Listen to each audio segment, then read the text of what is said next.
Welcome sa munting YouTube channel natin guys. Please support my videos. Like, comment and subscribe lang po mga idolo. Maraming salamat po. Story Present, Myriad World Inventory Box. Kabanata 461. Sa pagkakataong ito, ginamit ni Huang Feng ang 7 Luminaries Rushing Thunder Fist. Matapos matanggap ang booklet ng Mental Cultivation Method mula kay Liu Mingjia, hindi itinago ni Huang Feng ang katotohanan na kilala niya ang 7 Luminaries Rushing Thunder Fist. Nagulat man ang iba na kaya niyang gamitin ang pamamaraan ng kamao na ito ng napakahusay, mamamangha lamang sila sa kanyang talento sa martial arts at hindi na magdududa sa anumang bagay. Bagamat na itaboy ng panig ni Huang Feng ang kabilang panig sa isang suntok, ang sitwasyon sa ibang mga lugar ay hindi kasing ganda ng kanyang panig.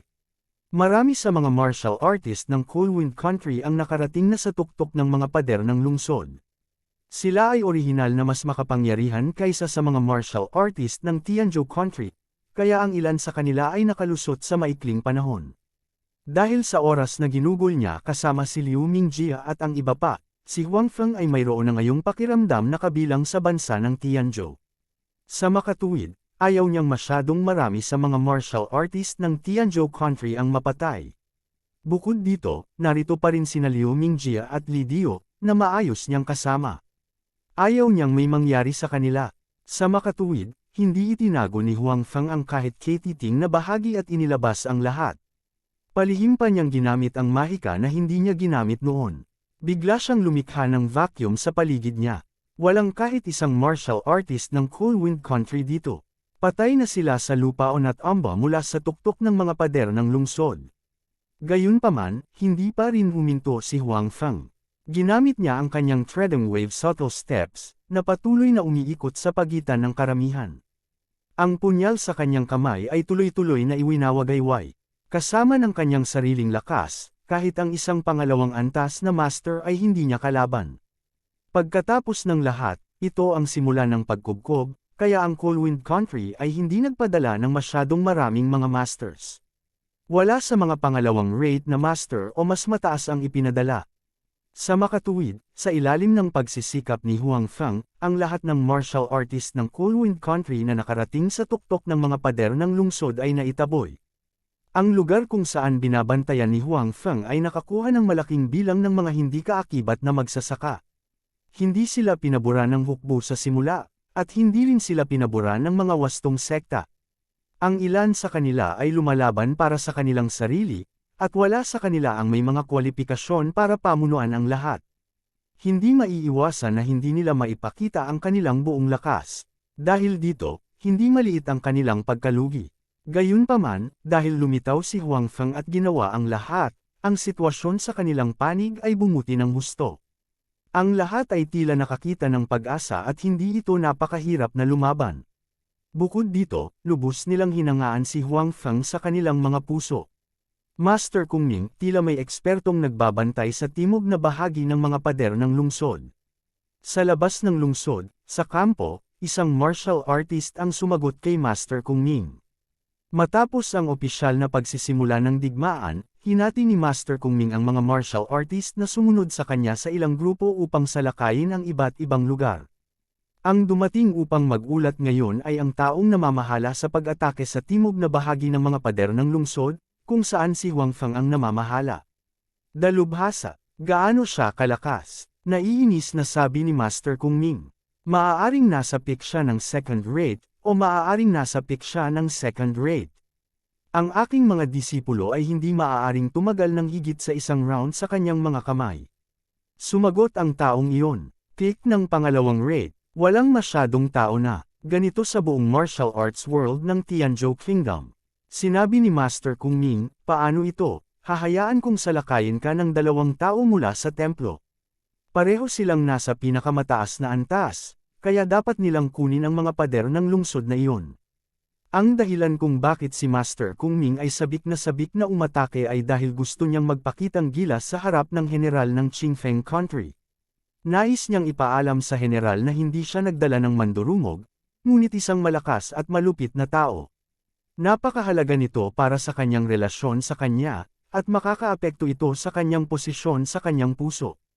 Sa tulong ng Panginoon, tiyak na kukunin ko ang mga pader ng lungsod na iyon. Sabi ng taong iyon na puno ng saya ang mukha. Ang kaharian ng Tianzhou ay walang mga eksperto sa unang antas, kaya ang pinakamakapangyarihan ay nasa tuktok lamang ng pangalawang antas. Ngayon na mayroon siyang dalawang pinakamataas na eksperto sa pangalawang antas sa kanyang panig, walang pag-aalinlangan sa pagbagsak sa mga pader ng lungsod. Pagkatapos noon, ang taong iyon ay nagpatuloy sa pag-akay sa dalawang disipulo ni Master Kung Ming sa lugar na kanyang pinangangasiwaan, kailangan kong guluhin ang dalawang Panginoon. Naiinis ang dalawang tao na kausapin siya. Sa kanilang palagay, kung ang taong ito ay hindi man lamang makapagpabagsak ng isang maliit na pader ng lungsod, kung gayon ang taong ito ay malinaw na walang silbi. Hindi sila mahilig makipag-usap sa basura. Pagkatapos nito, hindi pinansin ng dalawang tao ang taong iyon at direktang sumugod sa mga pader ng lungsod. Ang dulo ng kanilang mga paa ay dumampi sa mga pader ng lungsod, at ang kanilang mga katawan ay lumutang sa tuktok ng mga pader ng lungsod. Si Huang Feng, na nasa mga pader ng lungsod, ay nagkataong nasa gilid ng mga pader ng lungsod. Nang makita niyang may paparating, hindi na siya nag-isip at sumuntok. Matapos pataasin ang kanyang panloob na puwersa, mas malakas pa ang kapangyarihan ng kanyang Seven Luminaries Rushing Thunder Fist. Pumutok ang tunog ng kulog, at maging sina Liu Mingjie at Li Dio ay namangha sa kapangyarihan ng Seven Luminaries Rushing Thunder Fist ni Huang Feng. Gayunpaman, sa pagkakataong ito, bagamat tinaboy din ni Huang Feng ang kalaban, naramdaman niyang hindi papatay ang kalaban, at kahit ang pinsala ay hindi masyadong malubha. Gayunpaman, nahulog pa rin ang katawan ng kalaban sa mga pader ng lungsod. Nang bumagsak ang kalaban sa mga pader ng lungsod, umatras din si Huang Feng ng dalawang hakbang. Sa oras na ito, ang ibang tao ay nakarating na sa tuktok ng mga pader ng lungsod at nakarating sa karamihan. Tinamaan niya ng palad ang ulo ng isang martial artist, at talagang napatay siya sa isang iglap. Ang gayong mabangis na pagganap ay biglang napigilan ang ibang mga tao sa eksena. Ang mga taong iyon ay natigilan sa kinalalagyan, nag-aalangan at hindi nang ahas na sumulong. Malinaw, ang taong ito sa harap nila ay hindi madaling makitungo. Gayunpaman, ang taong iyon ay walang intensyon na huminto. Tumalon siya sa gilid ng kausap at muling nataman, at pinalipad ang taong iyon. Ang taong iyon ay nagluwa ng isang malaking subo ng dugo sa hangin. Tila siya ay malubhang nasugatan at nahulog sa mga pader ng lungsod. Tila hindi na siya makakaligtas. Ako ang kalaban mo. Nang makita ni Huang Feng na ang kalaban ay patuloy na magiging mabangis, wala siyang oras upang ayusin ang kanyang niksi. Pinapaikot na niya ang kanyang chi sa kanyang treading wave subtle steps. Baluktot ang kanyang katawan habang tumatakbo patungo sa kalaban. Hindi naman sa hindi niya makontrol ang kanyang katawan, ngunit naiiwasan niya ang mga pag-atake ng iba sa kanyang paligid. Bang! Nagtama ang kamao ni Huang Feng at ang kamao ng kalaban. Napaatras ng ilang hakbang ang dalawa. Sa kanilang mga puso, alam na nila na hindi mahina ang lakas ng isa, kaya't pareho silang mapagbantay. Sa oras na ito, lumitaw ang ibang tao na nataman lang ni Huang Feng. Sumigaw siya, bastard ng kaharian ng Tianzhou, anong lakas ng loob mong saktan ang iyong lolo Buddha? Nililigawan mo si kamatayan, panipi. Gayunpaman, nang matapos siyang magsalita ay biglang huminto ang kanyang katawan sa ere. Pagkatapos nito, bumagsak siya sa mga pader ng lungsod, at biglang walang tunog. Ang biglaang pagliko ng mga pangyayari ay nagbigay ng takot sa lahat. Halatang eksperto ang taong ito, ngunit ngayon, bigla na lang siyang namatay ng walang dahilan. Hindi ito kayang tanggapin ng lahat sa kanilang mga puso. Bilang pasimuno, bumantong hininga si Huang Feng sa kanyang puso, gaano man kahusay ang iyong martial arts, natatakot ka pa rin sa kutsilyo sa kusina, hindi pa banggitin na gumagamit ako ng baril. Tama, ang baril na pumatay sa kalaban ay ang baril sa storage box ni Huang Feng. Ang mga bagay na ito na nakuha mula sa ibang mga espasyo ay maaaring gamitin sa espasyong ito. Hindi pa ito ginamit ni Huang Feng noon, ngunit ngayong naramdaman niya ang panganib, natural na hindi siya magiging magalang.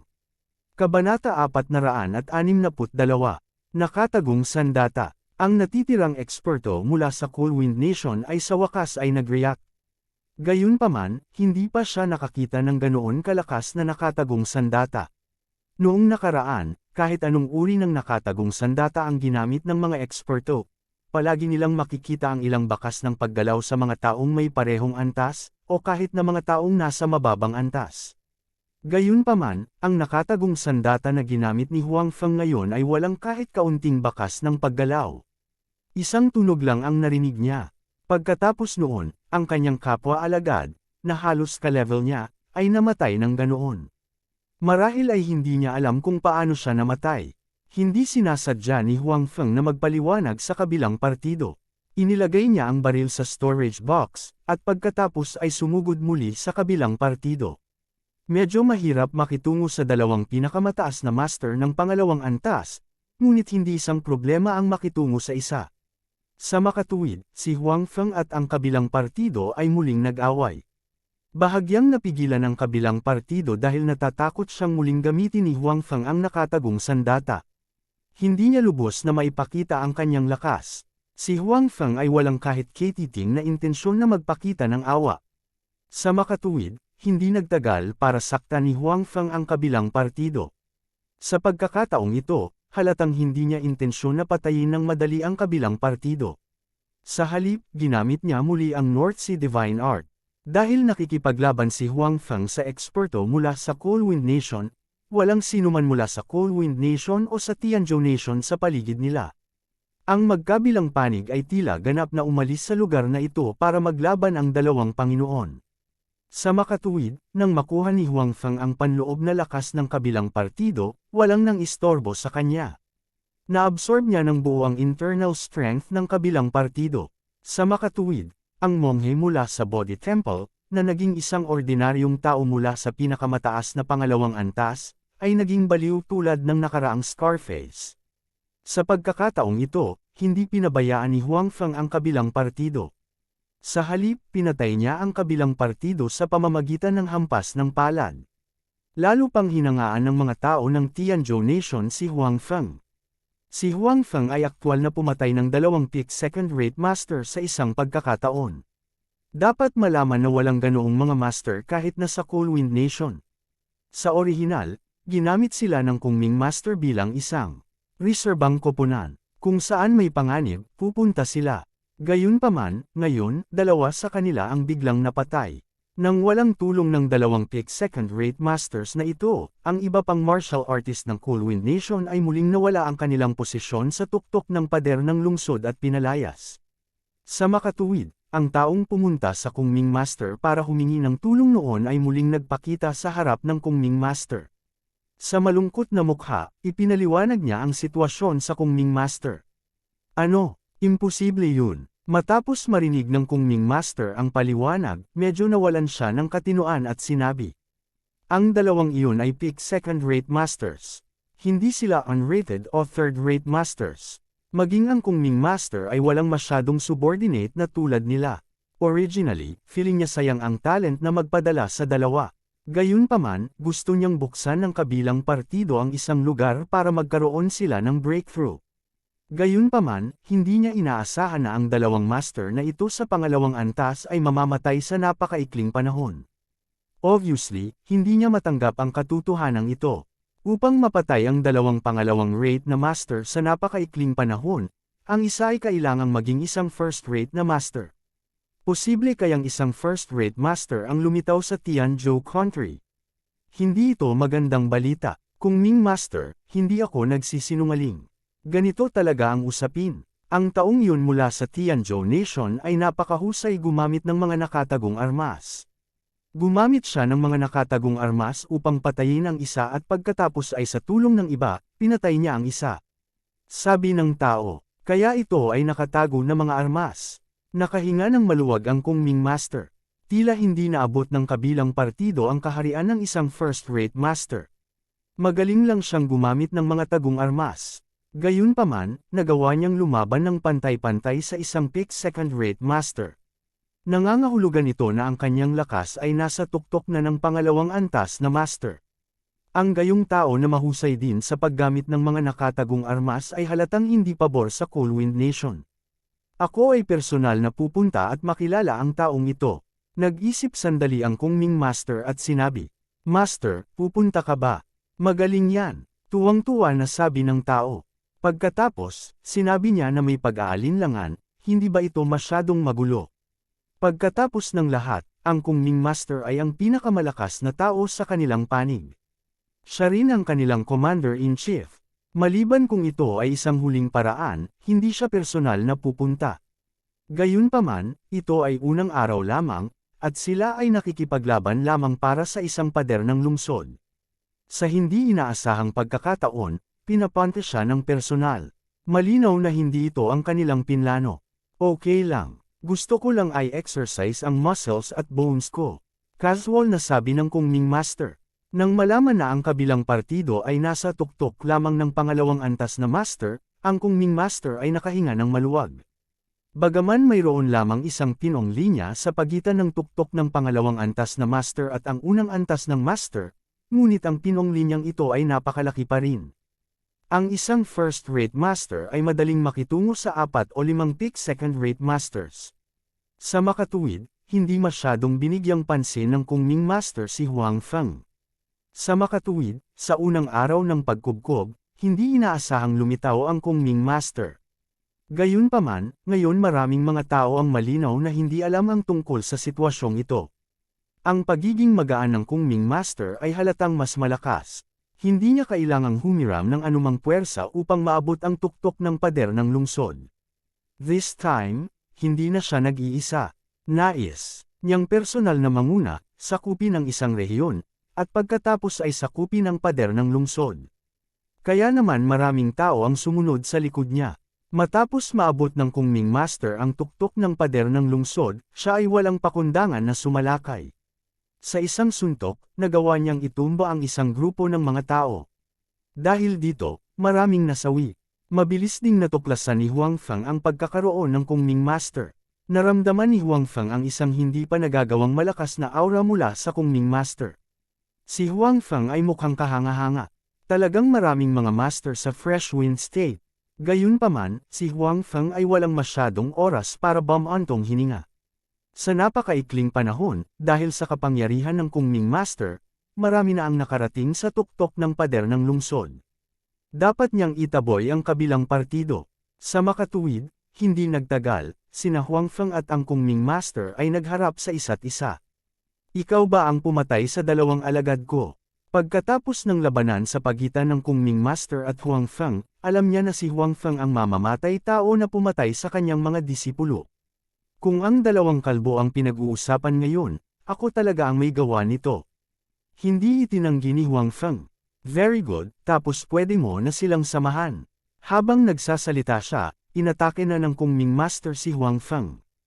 Ang lakas ng Kung Ming Master ay halatang mas malakas kaysa kay Huang Feng. Sa makatuwid, sa sandaling nagpalitan sila ng suntok, natalo si Huang Feng. Gayunpaman, hindi siya nagtamo ng anumang malubhang pinsala. Matapos makuha ang panloob na puwersa ng ilang tao, si Huang Feng ay hindi nakapareho ng lakas noong una siyang pumasok sa espasyong ito. Nadagdagan ng husto ang kanyang lakas. Kabanata 463. Bang! Gaya ng inaasahan, nagbanggaan ang mga kamao ng magkabilang panig, at nagdulot pa ng mga ripples sa hangin. Ang ligaw na enerhiya ay kumalat sa lahat ng direksyon, at ang dalawang martial artist ng Coolwind Nation sa tabi nila ay nabaligtad. Ang magkabilang panig ay umatras ng ilang hakbang. Si Huang Feng ay umatras pa ng kaunti. Medyo namumula ang kanyang mukha, at damaloy ang daloy ng dugo sa gilid ng kanyang bibig. Gayunpaman, nilunok niya ito. Expert talaga siya, napaisip si Huang Feng sa kanyang sarili. Hindi man lang siya nagpigil. Kahit second-rate expert ang kalaban, dapat ay na-knockout siya. Gayunpaman, umatras lamang ng ilang hakbang ang kalaban. Kung tutuusin, ang layo ng kanyang umatras ay mas mababa pa sa layo ng kanyang umatras. Siya kaya ang first-rate na eksperto ng Coolwind Country. Tumingin si Huang Feng sa kalbong lalaki sa harapan niya at nagtaka. Kuya Huang, mag-ingat ka. Ang kalbong asno na iyon ang numero 1 eksperto ng Coolwind Country, Kung Ming. Habang si Huang Feng ay nag-iisip pa rin tungkol sa pagkakakilanlan ng kalaban, narinig ang boses ni Liu Mingjia. Malinaw, ang taong ito na may kaalaman ay kinilala si Master Kung Ming sa harap ni Huang Feng. You're courting death, How dare you insult the master? Pagkababa ng boses ni Liu Mingjia, may sumigaw sa kanya. Pagkatapos noon, direktang hinanap ng kabilang partido si Liu Mingjia. Gustong patayin ng taong ito na ng insulto kay Grandmaster Kung Ming. At ang taong ito na sabik na magpakitang gilas sa harap ni Kung Ming ay ang sect leader ng Fresh Wind Nation na patuloy na nag-uulat sa pagkamatay ni Grandmaster Kung Ming. Alam ng sect leader na ito na hindi siya gumanap ng maayos sa lugar na kanyang pinangangasiwaan at nag-iwan ng masamang impresyon kay Master Kung Ming. Matapos sakupin ang bansa ng Tianzhou, maaaring mahirapan siya sa pamamahagi ng mga benepisyo. Kaya naman, sinubukan niya ang kanyang makakaya upang humanap ng pagkakataong magpakitang gilas sa harap ni Master Kung Ming. Ang mga salita ni Liu Mingjia ay natural na nagbigay sa kanya ng pagkakataon. Bukod dito, ang lakas ni Liu Mingjia ay napakahina, kaya natural na hindi niya ito pakakawalan. Sa kabutihang palad, may iba pang martial artist ng Tianzhou country sa tabi ni Liu Mingjia. Kung hindi, maaaring hindi makayanan ni Liu Mingjia kahit isang suntok mula sa kalaban. Siyempre, kahit sa tulong ng iba, napakadelikado pa rin para sa isang taong kasisimula palang mag-aral ng martial arts na makaharap ang isang sect leader. Bagamat gustong tumulong ni Huang Feng, mayroon pa ring malakas na kalaban sa harapan niya, kaya't maaari lamang niyang ipagdasal si Liu Mingjia sa kanyang puso at umaasa na magiging maayos siya. Nagulat si Huang Feng sa lakas ni Kung Ming. Nagulat din si Master Kung Ming sa husay ni Huang Feng. Sa mga tuntunin ng momentum, talagang hindi pa naabot ni Huang Feng ang antas ng isang pangunang klaseng master. Gayunpaman, ang kanyang panloob na puwersa ay tila napakadalisay at makapangyarihan. Bagamat tila siya ang nangunguna sa laban ngayon, wala siyang kalamangan. Si Huang Feng ay hindi nasugatan. Ang isang tao na maaaring pumatay ng dalawang pangalawang rate na eksperto sa Pinnacle ay talagang hindi simple. Napaisip si Kung Ming, ngunit hindi tumigil sa pag-atake ang kanyang mga kamay. Di nagtagal, nag-away na naman ang dalawa. Ang kanilang mga kamao ay nasa lahat ng dako, at ang kanilang mga figure ay patuloy na nagbabago ng mga posisyon. Maging ang mga manunood ay nahirapang matukoy ang kanilang eksaktong mga posisyon. Sa laban, si Huang Feng ay dahado, ngunit hindi siya natalo. Bukod dito, sa pagkakaroon ng wave-like subtle steps, kahit na si Kung Ming ay tila nangunguna, napakahirap para sa kanya na saktan si Huang Feng. Habang lumalaban si Master Kung Ming, mas nagulat siya. Ito ay hindi dahil walang pangalawang rate na dalubhasa sa tuktok sa kanyang templo, ngunit wala sa kanila ang maaaring makipaglaban sa kanya ng ganoon katagal. Ang lakas ni Huang Feng ay halatang nasa second rate na tuktok lamang, ngunit ang kanyang aktwal na kakayahan sa pakikipaglaban ay maihahambing sa isang veteranong first rate na dalubhasa tulad niya. Ang batang ito ay hindi dapat payagang mabuhay. Nakita ni Master Kung Ming ang potensyal ni Huang Feng. Kung ang gayong tao ay pinahihintulutang mabuhay ngayon, tiyak na magiging malaking kalaban siya ng martial arts world ng Fresh Wind Country. Kung iniisip ito, tiyak na hindi siya magpipigil. Bahagyang nagdilim ang kanyang mukha, at may binulong siya. Bigla niyang ibinuka ang kanyang bibig at sumigaw, bang! Si Huang Feng, na nasa harap ni Master Kung Ming, ay biglang naramdaman na ang kanyang ulo ay natama ng mabigat na martilyo. Nahihilo siya at hindi man lang makita ng malinaw ang mga bagay sa paligid. Hindi maganda. Alam ni Huang Feng na siya ay tinamaan. Gusto niya talagang ibalik ang kanyang paningin, ngunit napakahirap gawin iyon. Sa pagkakataong ito, biglang tinamaan ng palad ang kanyang dibdib. Agad na tumaas ang kanyang dugo at si Qi. Mabilis na naipon sa kanyang dibdib ang enerhiya ng Devil Martial Arts sa kanyang katawan, upang walang makapatay sa kanya. Gayunpaman, ang katawan ni Huang Feng ay pinalipad pa rin sa suntok na ito. Matapos matamaan ang tatlong tao, nahiga siya sa lupa. Ilang sandali pa ay wala na siyang lakas para bumangon.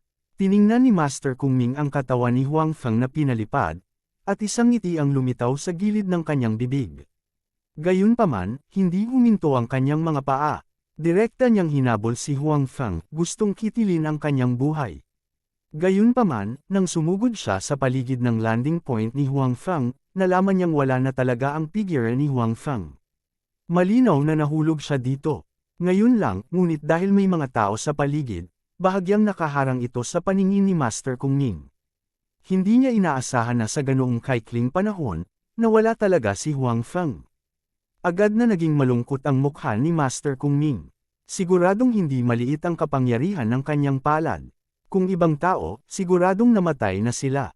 Gayunpaman, kung ang kalaban ay si Huang Feng, naramdaman niya na kahit na si Huang Feng ay malubhang nasugatan, hindi siya patay. Ito ang kanyang intuition, kaya hinabol niya ito at nais na tapusin siya. Gayunpaman, hindi niya inaasahan na talagang nawala si Huang Feng. Ang ganitong uri ng bagay ay talagang kakaiba. Kahit na ang kapangyarihan ng kanyang palad ay hindi maliit, ito ay ganap na imposible upang sumangaw ang mga tao. Sa katunayan, si Huang Feng ay nakahiga sa lupa sa oras na ito, hindi nangangahas na gumalaw. Sa oras na ito, ginagamit niya ang stealth skill ng Shadow Cloak, kaya nawala siya sa harap ng mga mata ni Master Kung Ming. Sinusubukan ni Huang Feng ang kanyang makakaya na alisin ang kanyang ulo. Naunawaan na niya na ang sigaw ni Kung Ming kanina ay hindi isang normal na sigaw, ngunit isang galaw na katulad ng pag-atake ng sound wave. At dahil hindi man lang siya napaghandaan, tinamaan siya nito. Sa kabutihang palad, ang katawan ni Huang Feng ay may maraming enerhiya, at ngayon ay gising na siya. Tumingin siya kay Master Kung Ming, na nakatayo sa hindi kalayuan sa kanyang harapan, nakakunot ang noo, naghihintay ng pagkakataong makakilos. Malalim na nakasimangot si Master Kung Ming sa mga oras na ito, dahil tuluyan na niyang nawala si Huang Feng. Sa oras na ito, marami ng martial artist mula sa magkabilang panig sa pader ng lungsod. Maaaring natanggap na ng kaharian ng Tianzhou ang balita ng kanyang pagdating, at marami ng tao ang dumarating upang suportahan siya. Katulad nito, marami ring tao mula sa Fresh Wind Kingdom, at ang magkabilang panig ay nakipag-away na sa matinding labanan. Sa ilang sandali, hindi niya nakita ang bakas ni Huang Feng, kaya handa si Master Kung Ming na turuan ng leksyon ng iba pang martial artist ng kaharian ng Tianzhou. Gayunpaman, sa pagtalikod niya ay bigla siyang nakaramdam ng lamig sa kanyang likuran. Gusto niyang mag-react, pero huli na ang lahat. Kabanata 464. Fang! Isang boses na hindi niya pamilyar ang umalangaw-ngaw.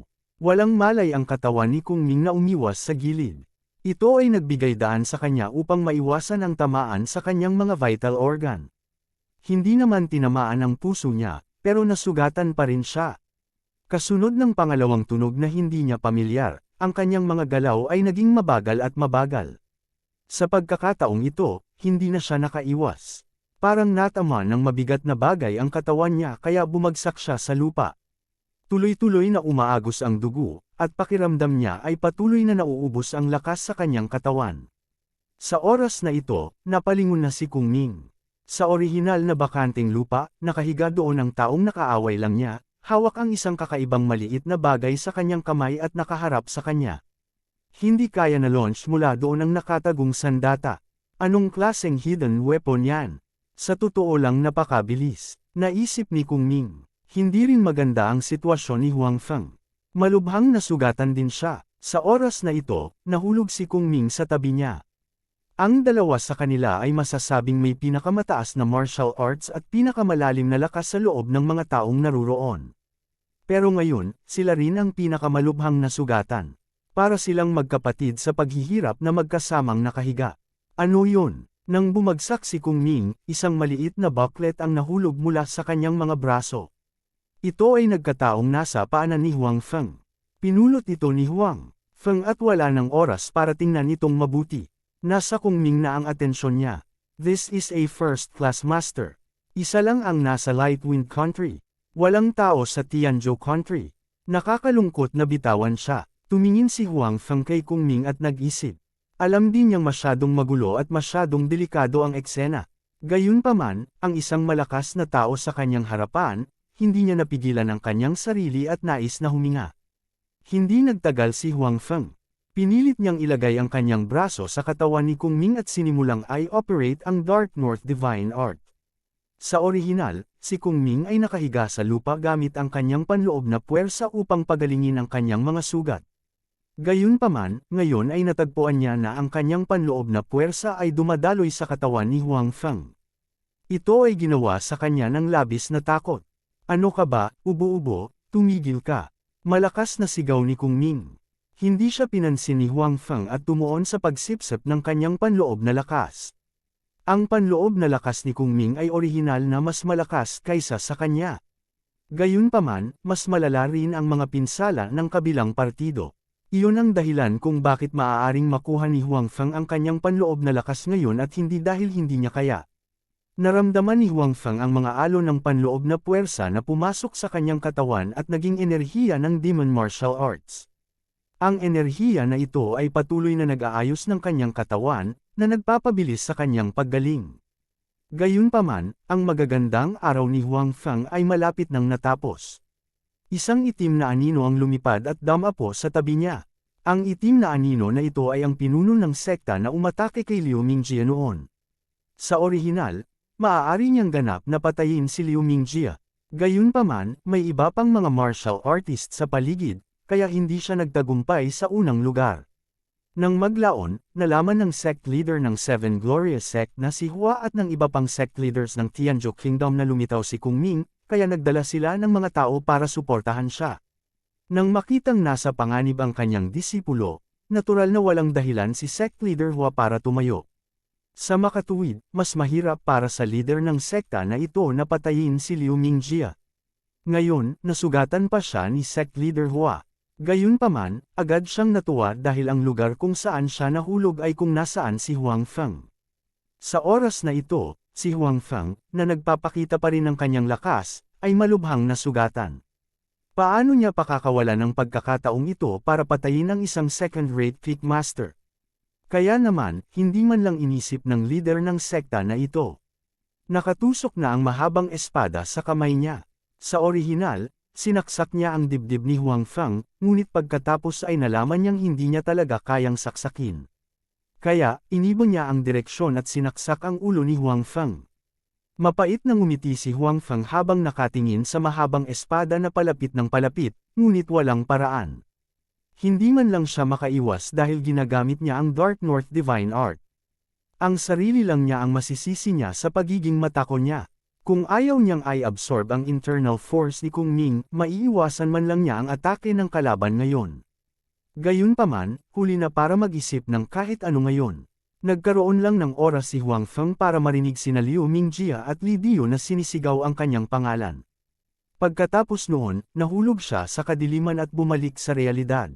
Ang hindi nakita ni Huang Feng ay matapos siyang patayin, sumugod din sina Liu Mingjie at Li Diu. Gayunpaman, mas mabagal pa rin sila ng isang hakbang. Matapos saksakin ng pinuno ng sekta si Huang Feng hanggang sa mamatay, nagalit pa rin siya. Direkta niyang sinipa ang bangkay ni Huang Feng sa pader ng lungsod. Si Liu Mingjie at Li Diu, na nakakita sa eksenang ito, ay lubos na nagalit at nagsanib puwersa upang patayin ang nasugatang pinuno ng sekta. Lalong kawawa si Kung Ming sa tabi niya. Malubhang nasugatan na siya, at pagkatapos na masipsip ni Huang Feng ang ilan sa kanyang panloob na puwersa, ang kanyang katawan ay hamina pa. Kaya, ang pinuno ng sekta na pinatay ni Liu Mingjie at Li Diu, nang siya ay nahulog, ang mahabang espada sa kanyang kamay ay tumagos sa dibdib ni Kung Ming. Gustong umiwas ni Kung Ming, ngunit sa oras na ito, wala siyang kapangyarihan at hindi makagalaw. Kaya naman, wala na siyang magawang pagmasdan habang ang espada ng kanyang kalaban ay tumusok sa kanya, na pinupunasan ang kanyang huling pag-asa na mabuhay. Ang pagkamatay ni Kung Ming ay mabilis na nakakuha ng atensyon ng magkabilang panig. Kung ito man ay ang martial arts world ng Kulwin Country o ang martial arts world ng Tianzhou Country, lahat sila ay nabigla sa balitang ito. Si Kung Ming ang tanging first-class master ng dalawang bansa, at siya ay namatay ng tahimik. Bukod dito, siya ay namatay sa mga kamay ng kanyang sariling mga tao. Pakiramdam ng mga martial artist ng magkabilang panig ay hindi sapat ang kanilang utak para ay proseso ang balitang ito. Kaya, tahimik na itinigil ng dalawang panig ang kanilang pag-atake. Ang mga tao ng Fresh Wind Country ay unang umatras mula sa pader ng lungsod, at ang mga tao ng Tianzhou Country ay hindi humabol sa kanila. Ang isang labanan para sa pader ng lungsod ay nagsimula sa isang putok, ngunit natapos ito sa isang mabilis na pagtatapos. Siyempre, ang digmaan sa mundo ng Central Province ay walang kinalaman kay Huang Feng. Sa oras na ito, bumalik siya sa realidad, at nawala ang mga sugat sa kanyang katawan. Hindi ito pinansin ni Huang Feng, ngunit mabilis na sinuri ang kanyang katawan. Buti na lang, gumaan ang pakiramdam niya sa sitwasyon. Nandoon pa rin ang internal force na nakuha niya sa mundo ng Central Province. Tila hindi ibig sabihin ng storage box na panghoy ang kanyang mga gamit. Kaagad, ilang bagay ang lumipad palabas sa storage ring. Ang mga bagay na ito ay ang mga bagay na nakuha ni Huang Feng mula sa storage ring noon. Mayroong 5,000 salaping pilak, na siyang gantimpala na ibinigay sa kanya ni General Qin. Mayroon ding ilang pirasong pilak, na ibinigay sa kanya ni Liu Mingjia at Li Dio.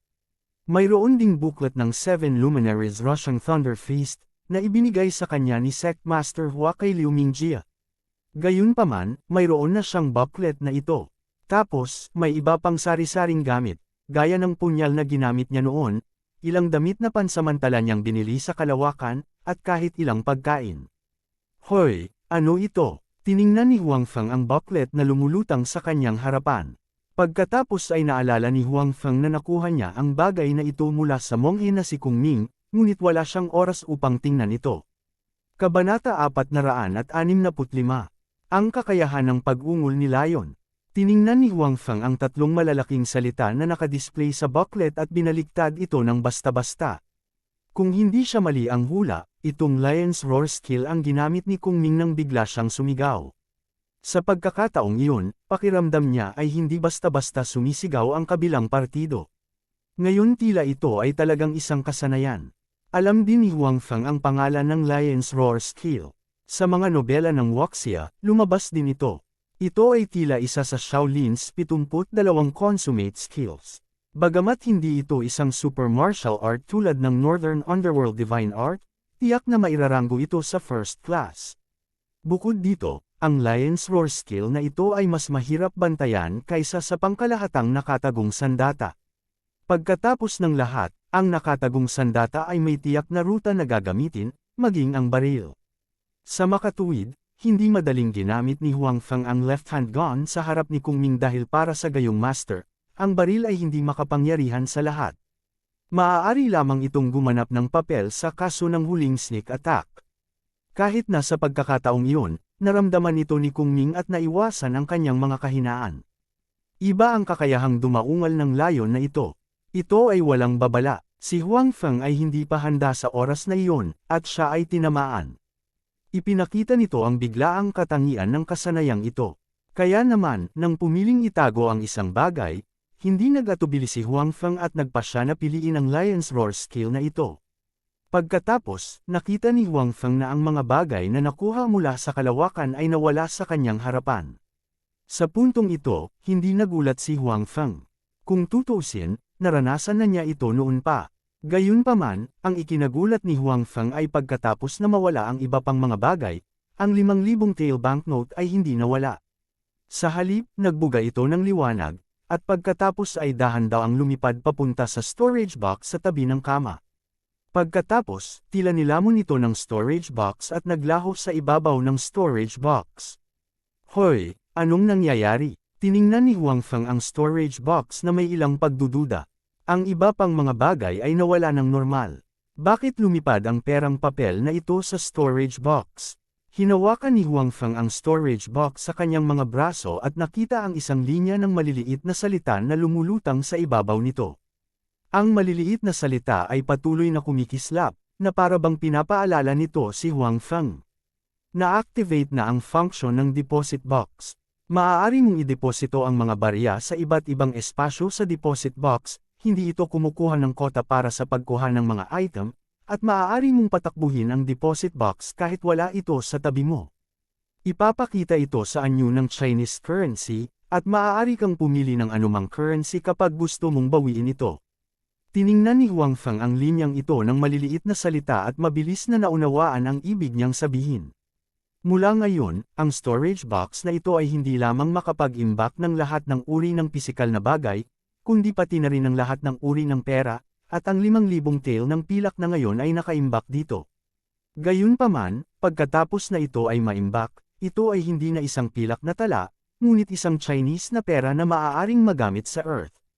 Binuksan ni Huang Feng ang storage box at nakitang hindi lamang maraming bagay ang inilagay niya noon, ngunit may nakadisplay ding numero sa ibabaw ng mga bagay na ito, 2,500,000. Mukhang direktang na-convert ng storage box ang banknote sa Chinese currency. Dapat 1 hanggang 500. Napakahalaga pa rin ang pilak na ito. Tiningnan ni Huangfeng ang numerong ito at nag-isip. Ayon sa halaga ng palitan ng kahon ng imbakan, ang isang kilo ng pilak ay maaaring palitan ng 500 pera ng Chino. Sa orihinal, naisip ni Huangfeng na walang silbi na makuha ang mga baryang iyon sa ibang mga espasyo. Pagkatapos ng lahat, kapag bumalik siya mula sa ibang espasyo, maaari lamang siyang pumili ng isang bagay na ibabalik. Sa pangkalahatan, hindi siya pipili ng pera. Sa pag-andar ng deposit box, hindi masasayang ang perang nakuha niya sa ibang espasyo. Pagkatapos noon, sinubukan ni Huangfeng na ilabas ang pera na nakaimbak sa storage box. Sure enough, isang stack ng pulang banknotes ang lumitaw sa kanyang kamay, at nagbago din ang numero sa storage box. Lumiko ang kamay ni Huangfeng, at muling nawala ang pera at pumasok sa storage box. Ito ay napakamaginhawa kung ito ay iniimbak o inilabas ito. Walang interes, ngunit ang iba ay hindi. Masama, naisip ni Huangfeng sa kanyang puso. Sa function na ito, hindi na siya mapapahiya tulad ng dati kapag pumunta siya sa ibang mga espasyo. Kung hindi niya nakilala sina Liu Mingjia at Li Dio, hindi alam ni Huangfeng kung paano lutisin ang problema ng kanyang hapunan at tirahan noong siya ay walang pera. Hindi ko alam kung ano ang sitwasyon doon. Magiging maayos sina Liu Mingjia at Li Dio, tama ba? Napakahina ng dalawang lalaking iyon, ngunit talagang naglakas loob silang pumunta sa larangan ng digmaan. Ayaw lang nilang mabuhay. Naisip ni Huangfeng ang tungkol sa Freshwind Country at Tianzhou Country. Gayunpaman, kahit na nag-aalala siya para kina Liu Mingjia at Li Dio, wala siyang paraan upang pumunta doon ngayon. Kinaumagahan, nang magkasamang kumakain sina Huangfeng at Bai Xiaoro, casual na nagtanong si Bai Xiaoro tungkol sa kakaibang tunog na nagmula sa kwarto ni Huangfeng kagabi. Nagulat si Huangfeng, at naisip na may hinala ang kabilang partido. Gayunpaman, nang makita niyang si Bai Xiaoro ay casual na nagtatanong, siya ay gumaan. Pagkatapos kumain, hindi pumunta si Huangfeng sa kumpanya. Sa halip, pinuntahan niya si Li Bingyan. Hindi na niya kailangang pumunta sa kumpanya sa mga susunod na araw. Kailangan lang niyang samahan si Li Bingyan. Anong plano natin sa umaga? Matapos makita si Li Bingyan, nagtanong si Huangfeng. Ngayon, nakasuot si Li Bingyan ng puting lace na damit. Parang diwata ang buong pagkatao niya. Ang kanyang magandang mukha ay nakasuot ng isang pares ng malapad na salaming pang-araw, na nakaharang sa kanyang maningning na mga mata. Magsushot kami ng isang patalastas sa umaga, sabi ni Li Bingyan habang nasa sasakyan. Nakasunod pa rin sa kanya ang assistant niya. Okay, si Huangfeng ay natural na walang pagtutol. Pagkatapos nito, nagmaneho si Huangfeng patungo sa napagkasunduang lokasyon. Kaunti na ang mga tao doon. Ayon kay Li Bingyan, ang namamahala sa pagbaril ng patalastas ay isang maliit na direktor pa rin. Bukod dito, sa mga tuntunin ng mga aktor, si Li Bingyan ay hindi lamang isa. Sa pagkakataong ito, nag-imbito rin sina Suyamo at Xi Mengzhao ng isang artista. Gayunpaman, ang katanyagan ng aktor na ito ay natural na hindi kasing laki ng kay Li Bingyan, at hindi siya ang tagapagsalita ng kumpanya. Sa makatuwid, ang taong namamahala sa pagtanggap sa kanya ay hindi sina Suyamo at Xi Mengzhao. Para sa lalaking aktor na ito, hindi pa siya nakita ni Huangfeng. Hindi niya alam kung ano ang hitsura niya o kung ano ang kanyang kakayahan sa pag-arte. Pero, at least, alam niyang napakayabang ng lalaking ito. Lampas na sa takdang oras, ngunit hindi pa rin siya nagpapakita. Anong meron sa taong ito? Bakit hindi pa siya nagpapakita? Tinanong ni Huangfeng ang isang deputy manager ng isang departamento ng Changzhou Group sa tabi niya. Ang taong ito ay inayos ni Xi Mengzhao upang ayusin ang mga bagay. Kung tutuusin, ang advertisement na ito ay kinunan para sa kanilang kumpanya, kaya kinakailangan para sa isang tao na mag-coordinate ng mga bagay. Bagamat dumating din si Huangfeng sa mga mata nina Xi Mengzhao at Suyamo, mas mahalaga siyang samahan si Li Bingyan. I don't know. Tinawagan ko lang siya, and he said that he's on the way, the deputy manager said. Bagamat si Huangfeng ay wala sa parehong departamento sa kanya at hindi niya superior, alam niya na tila pinahahalagahan ni Suyamo at Xi Mengzhao si Huangfeng. Sa makatuwid, nang ahas siyang huwag igalang si Huang Feng. Kabanata 466. Sa huli, ang taong ito, na sinasabing nasa daan at malapit nang dumating, ay pinahinti si Huang Feng at ang iba pa ng kalahating oras. Huang Feng man o Li Bingyuan, hindi sila nasisiyahan. Pagkatapos ng lahat, si Li Bingyuan ay mas sikat kaysa sa kabilang partido. Sa huli, maaga na silang nakarating sa pinangyarihan, pero huli na ang kabilang partido. Gayunpaman, ang hindi inaasahan ni Huang Feng, Li Bingyuan, at ng iba pa ay ang lalaking nahuli ay talagang nagalit sa kanila. Anong ginagawa ng grupong Changzhou na ito? Bakit sa ganoong lugar sila nagsushooting? Napakahirap lakarin. Ang kotse na sumando sa akin ay talagang sirang kotse na nagkakahalaga ng mahigit 300,000. At saka, napakaaga talaga ng shooting. Hindi ba nila ako matutulog ng maayos? Isang mukhang kapatid na lalaki ang nagreklamo habang naglalakad siya patungo kay Huang Feng at sa iba pa. Nang makarating siya sa harap ni Huang Feng at ng iba pa, bago pa makapagsalita si Huang Feng at ang iba pa, hinimok niya ito, kung gusto mong bumaril, bilasan mo. Nagmamadali ako, may 30 minuto lang ako. Huwag mong sayangin ang oras ko. Kung ipagpaliban mo ang negosyo ko, hindi mo kayang bayaran. Lumalim ang pagkunot ng noo ni Huang Feng. May mali ba sa utak ng lalaking ito? Kaya, tumagilid ang ulo niya at tumingin sa katabi niyang deputy manager ng departamento at sinabing, nakahanap ng ganitong klaseng tao ang aming kumpanya para barilin. Sino ang nagpasya? Panipi. Hoy, anong ibig mong sabihin? Isang karangalan ng iyong kumpanya na pumayag kaming mag-shoot ng ganoong kaliit na advertisement. Panipi. Bago pa makapagsalita ang binata ay hindi na makapaghintay na magsalita ang isang katabi niyang katulong. Tama, maraming tao ang gustong mag-shoot kami ng mga TV shows at movies. It is already giving us enough face to shoot this advertisement. Sabi ng isa pang katulong ng binata. Maraming katulong ang binatang ito. Mayroong 7 o 8 sa kanila. Ang iba ay may hawak na payong para sa kanya, ang iba ay may hawak na tasa ng tsaa, ang iba ay may hawak na folding stool, at iba pa. Napakalaki talaga ng line-up. Hindi man nagsasalita ang binata, nakatayo siya doon na may halong panghahamak. Halatang hindi niya sinasadyang tanggihan ang sinabi ng kanyang katulong. Hindi siya pinansin ni Huang Feng at patuloy na tumingin sa deputy manager ng departamento. Sinabi ng deputy manager, mukhang may nagrekomenda nito, at pagkatapos ay si Direktor Xi ang nagdesisyon. Iyon lang ang mayroon kay Xi Mengzhou, diretsyong sabi ni Huang Feng. Anong ibig mong sabihin? Kinakausap kita, hindi kita narinig. Nakita ng assistant na hindi siya pinansin ni Huang Feng at nagalit. Ako ang may gustong magtanong sayo. Halos 1 oras ka ng late, at ang dami mong ginawang paghihintay sayo ng napakatagal. Ano ang ibig sabihin nito? Tanong ni Huang Feng. Sino ka? Mamamatay ka bang maghintay ng kaunti pa? Hindi naman natakot ang katulong. Kahit saan kami mag-film, kailangan maghintay sa amin ang lahat. Alam mo ba kung gaano kami kasikat? Sa aming pag-e-endorso at pag-shoot ng mga patalastas para sa iyong kumpanya, tataas ng malaki ang benta ng iyong kumpanya.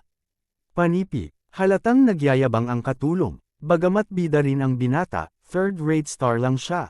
Mas masahol pa siya kaysa kay Li Bingyuan. Nang pumunta siya sa ibang set para mag-shoot ng mga palabas sa TV at pelikula, hindi siya nang ahas na malit. Gayunpaman, nang ahas silang gawin ito ngayon dahil ang Changzhou Group na ito ay isang pribadong kumpanya lamang. Bukod dito, mayroon silang pabor na hihilingin sa kanila. Babae ang pinuntirya ng mga produkto ng kanilang kumpanya, at patok na patok sa mga kababaihan, lalo na sa mga dalaga, ang malababaing mukha ng binatang ito. Sa makatuwid, ito ang kanyang kumpiyansa, at naglakas loob siyang magpalabas ng ganito. Wala akong pakialam kung ganito ang iba, pero ngayon, na-delay mo kami ng 1 oras. Gusto kong malaman, paano mo kami masusuklian? Tumingin si Huang Feng sa kabilang partido at sinabi, babayaran para saan? Gusto mo pa bang mag-shoot o hindi? Kung hindi, aalis na tayo, sabi ng binata. Sabi ng binata, bagamat hindi siya masyadong sikat, napakayabang niya. Bihira para sa kanya na magkaroon ng pagkakataon na may palabas. Ngayon, sa wakas ay nagkaroon siya ng ganoong pagkakataon. Paano niya ito na-miss? Well, since nandito na ang lahat, bilasan na natin ang shoot. Sa oras na ito, dumating ang direktor upang ayusin ang mga bagay-bagay. Bagamat hindi masaya si Huang Feng, ayaw niyang masangkot sa kapatid, kaya pumayag siya. The CC was actually very willing to take part in the commercial. Ito ay hindi dahil sa anumang bagay, ngunit dahil si Lee Bindian ay nakikipag-film sa kanya. Siya ay isang nangungunang tanyag na tao, at siya rin ay isang kagandahan. Higit na sikat si Lee Bindian kaysa sa binatang ito. Ang binatang ito ay natural na gustong makipagbarilan sa kanya. Sa ganitong paraan, pagkatapos may broadcast ang commercial, napakaganda rin para tumaas ang kanyang katanyagan. At saka, walang lalaking tatanggi na kunan ng advertisement ang ganoon kagandang babae. Bagamat labis ding hindi nasisiyahan si Lee Bindian sa lalaking ito na sadyang nahuli at naantala ang kanyang oras, ang kanyang mabuting propesyonal na etika ay naging dahilan upang hindi siya tumutol. Gayunpaman, lumitaw pa rin ang hindi inaasahang sitwasyon sa shooting ng commercial. Ang nilalaman ng komersyal na ito ay isang patalastas para sa bagong gamot sa pagbabawas ng timbang ng Changzhou Group. Sa commercial, may eksenang niyakap ng male lead ang female lead, ibig sabihin, niyakap ng sisi ang balikat ni Lee Bindian. Sa orihinal, hindi ito malaking bagay, ngunit gusto talaga ng binatang ito na palihim na baguhin ang script. Mula sa isang normal na yakap hanggang sa pagtayo sa likod ni Lee Bindian, dumidikit sa kanya at niyakap ang ibabang bahagi ng tiyan ni Lee Bindian. Ang susi ay gusto niyang gawin ito nang walang anumang babala. Sa kabutihang palad, alerto si Lee Bindian.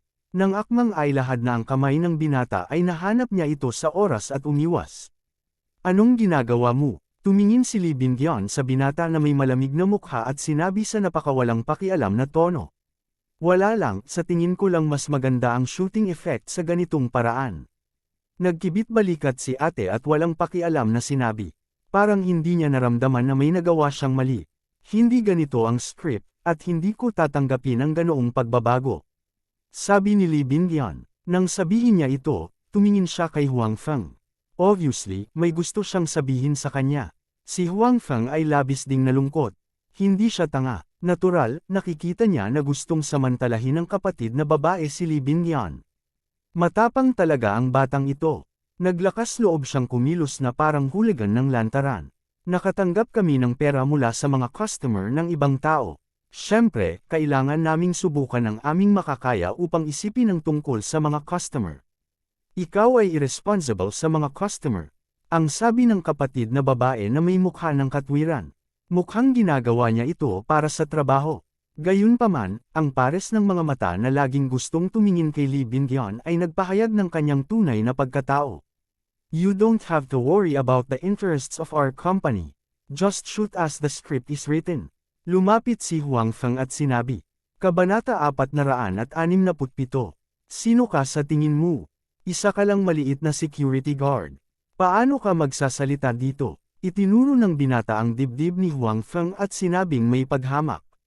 Dati, hindi niya alam ang pagkakakilanlan ni Huang Feng.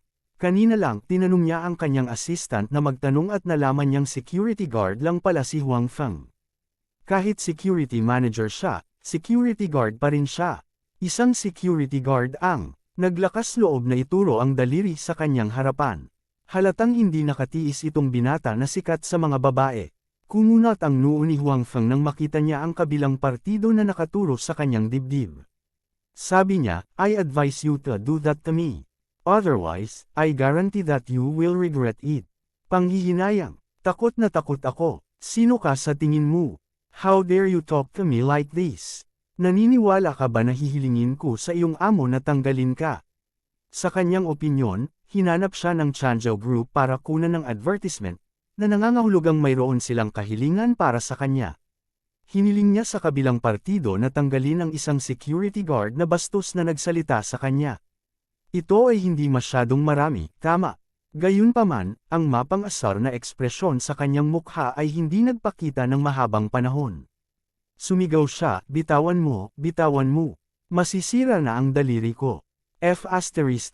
Bitawan mo ako. Panipi. Madaling ibinaluktot ni Huang Feng ang hindi mapakali na daliri ng kabilang partido sa isang lawak na hindi matanggap ng kabilang partido. Sa pagtingin sa kabilang partido na sumisigaw, hindi nagbago ang mukha ni Huang Feng. Anong ginagawa mo? Bilasan mo na. Murder. Nang makita ng CC assistant na dehado ang kanyang amo, dali-dali itong lumapit para tumulong. Gayunpaman, paano sila magiging kalaban ni Huang Feng? Ang kanilang lakas ay hindi kasing laki ng kay Huang Feng. Sa makatuwid, kahit na magsama-sama ang ilang taong ito, hindi nila mailigtas ang kanilang Panginoon mula sa mga kamay ni Huang Feng. Magulo ang eksena dahil sa sigawan ng mga katulong. Balisa at pinagpapawisan din ng direktor na gumawa ng short film. Hindi na niya kayang kontrolin ang sitwasyon. Ngayon, wala nang nakikinig sa kanya. Sa oras na ito, sa wakas ay tumigil ang kapatid na babae sa pagiging matigas ang ulo. Pakiramdam niya ay mababali ang daliri niya. Kahit anong hirap niya, hindi siya makawala sa kamay ni Huang Feng. Kaya naman, mabilis siyang humingi ng awa. Ang mga salita ng kanyang pagmamakaawa ay labis na ikinainis ng mga tao sa kanyang paligid. Kuya, bayani, nagkamali ako. Alam ko naman talaga na mali ako. Please let me go. Lolo, apo ang tawag ko sayo. Please let me go. Naaawang sabi ni ate na parang anumang oras ay iiyak na siya. Tumingin si Huang Feng sa binata na walang gulugod. Kumunat ang noo niya at saka kumalas sa kabilang party. Ang kabilang partido ay mabilis na umatras ng ilang hakbang palayo kay Huang Feng, natatakot na baka matamaan siya ni Huang Feng. Ano bang problema ng kumpanya mo? Paano mo matatamaan ang aming artista? Lumalabag ka sa batas. Kung hindi mo kami bibigyan ng paliwanag, tatawag kami ng pulis at pupunta kami sa korte para kasuhan ka. Nang makitang wala na sa panganib ang kanilang amo, muling tumalon ang mga katulong at itinuro ang deputy manager ng departamento para magreklamo. Wala ring magawa ang deputy manager ng departamento. Ang posisyon ni Huang Feng ay mas mataas kaysa sa kanya, at alam din niya na si Huang Feng ay may napakagandang relasyon sa dalawang amo. Malayo siya sa pagiging simpleng security guard kaya hindi siya naglakas loob na saktan siya. Gayunpaman, ang sisi na ito ay isang artista na inimbitahan ng kumpanya para mag-shoot ng isang ad. Hindi niya kayang masaktan siya. Kung hindi, siya ang mananagot sa mga pagkalugi ng kumpanya. Masyado kang barbaric. I will not shoot this advertisement. At saka, huwag mong isipin na madali ko itong bibitawan. Maghintay ka lang. Nakita ng kapatid na babae na maraming katulong ang nasa harapan niya, at muli siyang naging saplada. Nang makita niyang nakatingin sa kanya si Huang Feng na may masamang ekspresyon, hindi niya namamalayan na umatras ng ilang hakbang. Pagkatapos noon ay naramdaman niyang medyo nahihiya siya kaya. Ngumuso siya at umalis kasama ang mga katulong niya. Well, ano ang dapat nating gawin ngayon? Napatingin ang deputy manager ng departamento sa likuran ng lalaking umalis at naliligaw. Gusto niya itong pigilan, ngunit tila hindi na babalik ang lalaki. At least, hindi siya babalik ngayon. Tinatayang hihintayin niya ang kabayaran mula sa kumpanya bago siya bumalik para ipagpatuloy ang shooting. Bukod dito, sa paghusga sa hitsura ni Huang Feng, tila ayaw niyang makitang bumalik muli ang lalaki. Hindi inaasahan ni Huang Feng na mangyayari ang ganoong sitwasyon. Siyempre, hindi niya pinagsisihan ang ugali niya. Pinarusahan lang niya ng kaunti ang taong iyon, na napakadali na para sa kanya. Gayunpaman, ngayong biglang nawala ang male lead, hindi na ma-shoot ang advertisement. Maaantala nito ang maraming tao at oras, na magdudulot ng maraming abala. Ayos lang, marami pa naman akong oras. Hindi ako nagmamadali. Humakbang si Li Bingyan at sinabing, kung nangyari ito noong nakaraan, magiging puno ang kanyang schedule. Kung nangyari ang ganoong bagay, makakaapekto ito sa kanyang susunod na schedule. Gayunpaman, halatang hindi siya magagalit sa usapin ngayon. Not to mention na wala siyang inayos sa mga susunod na araw, kahit na may something, hindi niya masisisi si Huang Feng. Pagkatapos ng lahat, ginawa iyon ni Huang Feng para sa kanya. Bukod dito, ang taong gumawa nito ay si Huang Feng, isang taong espesyal sa kanya. Paano niya siya masisisi? Tumango si Huang Feng kay Li Bingyan at sinabing, kailangan pang pag-usapan ang bagay na ito. Kailangan pang kunan ang ad. Titingnan ko kung may mga backup na kandidato sa kumpanya. Paano magkakaroon ng mga backup na kandidato? Matapos tawagan ni Huang Feng si Xi Mengzhao at sabihin sa kanya ang tungkol dito, malakas na sinabi ni Xi Mengzhao sa telepono. Gayunpaman, matapos maunawaan ang proseso ng usapin, hindi siya nagalit kay Huang Feng. Siya ay isang babae mismo. Kinasusuklaman niya ang ganitong bagay na higit na nagsamantala sa mga babae. Bukod dito, nagkaroon siya ng magandang relasyon kay Lee Bingyan. Natural, ayaw niyang makitang nalulugi si Lee Bingyan. Ano ang dapat kong gawin? Tanong ni Huang Feng. Sumakit din ang ulo niya. Kahit na hindi niya gusto ang kapatid na babae, ang patalastas na ito ay dapat na kinunan. Kahit na walang pakialam si Lee Bingyan, kaya niyang maghintay. Gayunpaman, may iba pang mga tao. Hindi niya kayang ipagpaliban ang oras ng ibang tao. Wala akong pakialam dito. Ikaw ang dulot ng gulo. Ikaw ang may pananagutan sa paglutas ng bagay na ito, malisyosong sabi ni Xi Mengjiao. Pagkatapos noon, hindi na niya pinansin ang sinabi ni Huang Feng at direktang ibinaba ang telepono. Hello, hello, tinitigan ni Huang Feng ang telepono nang walang imek. Itong Xi Mengjiao ay masyadong irresponsible. Paano ko haharapin ang bagay na ito? Security manager lang ako. Hindi ako makapili kung anong klaseng tao ang kukunan ng advertisement para sa kumpanya. Kung tutuusin, hindi ko alam kung magkano ang nararapat sa advertisement fee. Hindi ko alam kung nasiyahan si boss o hindi. Anong wala? Ano ang sinabi ni President Xi? Lumapit si Lee Bingyan at nagtanong. Hiniling niya sa akin na lutisin ito mismo, sabi ni Huang Feng. Ikaw ang magiging meal aid. Hindi naintindihan ni Lee Bingyan. Kabanata 468. Anong sabi mo? Nalito si Huang Feng sa mga salita ni Lee Bingyan. Di ba sabi mo ikaw na mismo ang magsosolve? Hindi mo gustong gawin ito sa iyong sarili. Nalilitong tumingin si Lee Bingyan kay Huang Feng. Hindi ako artista. Bakit ako magpapashoot ng ad? Sinabi ni Huang Feng, ang ibig kong sabihin, hiniling sa akin ni Pangulong Xi na magpasya kung sinong artista ang gagamitin. Siya mismo ang humiling sa akin na hanapin ang tamang aktor. Nakikita ko, napagtanto ni Lee Bingyan na nagkamali siya ng iniisip. Medyo nahiya siya, pero umungol pa rin siya. Actually, hindi naman masamang gawin mo to. Hindi alam ni Huang Feng kung tatawa o iiyak. Hindi ako artista. Bakit ko naman gagawin? Gayunpaman, sino ang dapat kong hanapin para sa aktor na ito? Hindi ako pamilyar sa mga taong ito. At saka, hindi ko maantala ang oras. Parang wala akong ganoong kakayahan para hilingin sa isang tao na pumunta at iligtas kaagad ang eksena. Ang lalong ikinabahala ni Huang Feng ay ang maliit na direktor ay dumating upang tanungin siya sa oras na ito kung kukunan pa rin ba niya ang anunsyo ngayon. Kung talagang hindi niya ito kayang barilin, aalis muna siya. May iba pa siyang dapat gawin. Bukod dito, ang maliit na direktor na ito ay sumang-ayon lamang na magtrabaho sa Changzhou Corporation sa susunod na 2 araw. Makalipas ang 2 araw, may iba pa siyang gagawin. Dahil dito, lalo pang nanlumo si Huang Feng. Bakit hindi mo subukan? Sa oras na ito, lumakad si Lee Bingyan sa tabi ni Huang Feng at sinabing may kaunting panunukso sa kanyang mukha. Alam niyang may problema si Huang Feng. Ang dalawang boss ng Changzhou Group ay tila may iba pang dapat gawin sa oras na ito. Inihagis nila ang lahat ng trabaho kay Huang Feng. Kahit na ang deputy manager ng departamento na orihinal na namamahala sa on-site na mga usapin ay kailangan ng makinig kay Huang Feng. Nagbibiro ka, hindi ako marunong mag-shoot ng ad. Mabilis na ikanaway ni Huang Feng ang kanyang kamay.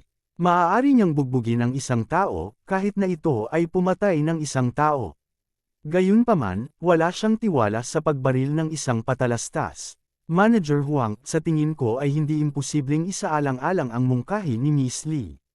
Hindi masama ang panlabas na kondisyon ni Manager Huang, at walang backup na kandidato sa ngayon. Bakit hindi mo subukan, Manager Huang?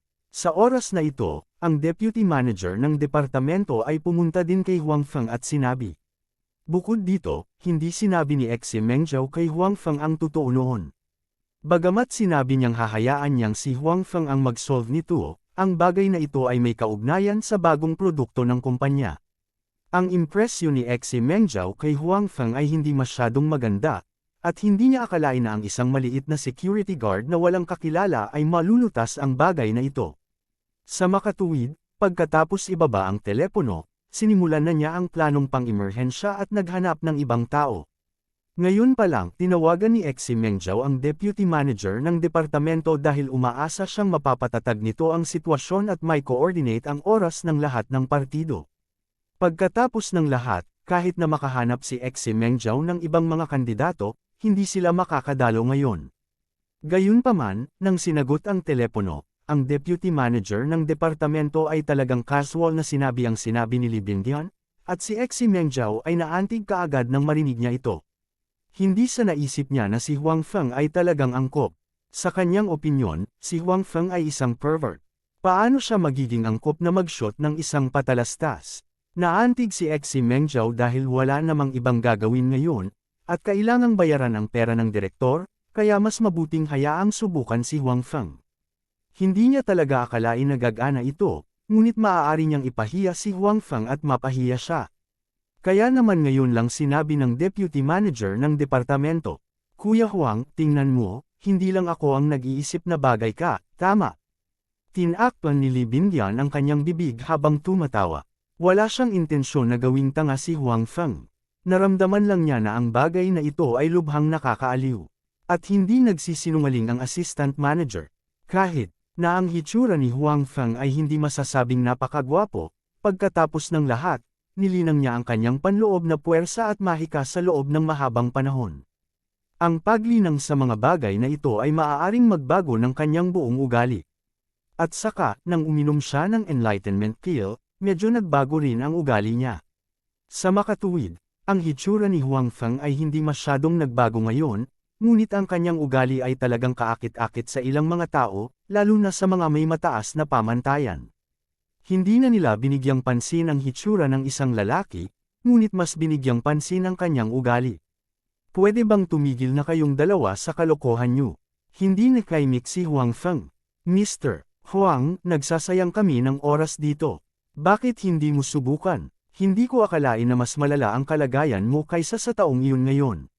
Sa oras na ito, ang direktor na nag-shoot ng isang maliit na pelikula ay talagang dumating upang sumali sa kasiyahan. Nakashoot na rin siya noon ng movie kaya hindi naman masama ang taste niya. Natural, nakikita niya na ang panloob na kalidad ni Huang Feng ay malayo sa kapatid na babae kanina. Bawat isa sa inyo, tumingin si Huang Feng sa karamihan at talagang hindi makapagsalita. Halika, hindi mawawala ang isang piraso ng karne kung susubukan mo. Hinayla ni Li Bingdian si Huang Feng at sinabing, ngunit bigla niyang naalala na may ibang tao sa eksena, kaya mabilis niyang binitawan ang braso ni Huang Feng. Gayunpaman, hinihikayat pa rin niya si Huang Feng. Sa kanyang opinyon, ang gawain ngayon ay tiyak na hindi pa tapos, kaya mas mabuting mag-shoot kasama si Huang Feng. Si Huang Feng ay ginulo ni Li Bingdian at walang pagpipilian kundi ang pumayag. Gayunpaman, hindi pa rin siya gamaan ang pakiramdam at sinabi sa ibang mga tao, "Kung hindi ako mahusay na bumaril mamaya, huwag magalit." Hindi, siguradong hindi. Nagmamadaling saad ng direktor at ng assistant manager. Pareho nilang nakita ng kanilang mga mata kung paano tinatrato ni Huang Feng ang kapatid sa ganoong posisyon. Naturally, hindi nila gagawing mahirap ang mga bagay para sa kanilang sarili. Wala silang lakas ng loob na gawin iyon. Ano ito? Si Huang Feng ay kinuha ni Li Bingdian para mag-makeup. Medyo hindi siya nakaimik. Ako ay orihinal na isang driver at isang bodyguard. Paano ako biglang naging ad? Gayunpaman, dahil pumayag na siya, at hindi siya makahanap ng ibang tao ngayon, naramdaman ni Huang Feng na okay lang na subukan ito mismo. Ituturing na lang niya itong nakikipaglaro kay Li Bingdian. Naisip na ito ni Huang Feng. Pagkatapos niyang magalit, pupunta siya kay Su Yamo para humingi ng tulong. Hindi niya kilala ang maraming tao, ngunit tiyak na kilala ni Su Yamo ang ilang tao. Bukod dito, siya ang vice-presidente ng kumpanya. Malinaw, may karapatan din siyang magdesisyon kung sino ang kukunan ng patalastas na ito. Hindi masyadong mahaba ang make-up time. Wala pang 10 minuto ang ginawa nito. Si Huang Feng ay hindi naglagay ng masyadong komplikadong make-up. Pagkatapos noon, tinawag siya ng direktor sa shooting site. Pagkatapos noon, malungkot na nalaman ni Huang Feng na hindi siya natatakot kapag kaharap ang mga martial arts masters na iyon. Hindi naman siya kinakabahan sa pagharap sa mga bala na iyon, pero ngayon, nang tumingin siya sa lens ng camera, hindi maiwasan ng puso niya ang kaba. Pati ang katawan niya ay naninigas at hindi niya alam ang gagawin. Kabanata 469. Kuya Huang, huwag kang masyadong kabahan. Relax. Ang nakakaaliw na boses ni Li Bingdian ay tumunog. Hindi ako kinakabahan. Sabi ni Huang Feng, ngunit hindi nagbago ang mga kalamnan sa kanyang mukha dahil sa kaba. Hehe, sabi mo pa hindi ka kinakabahan. Nakangiting sabi ni Li Bingyan.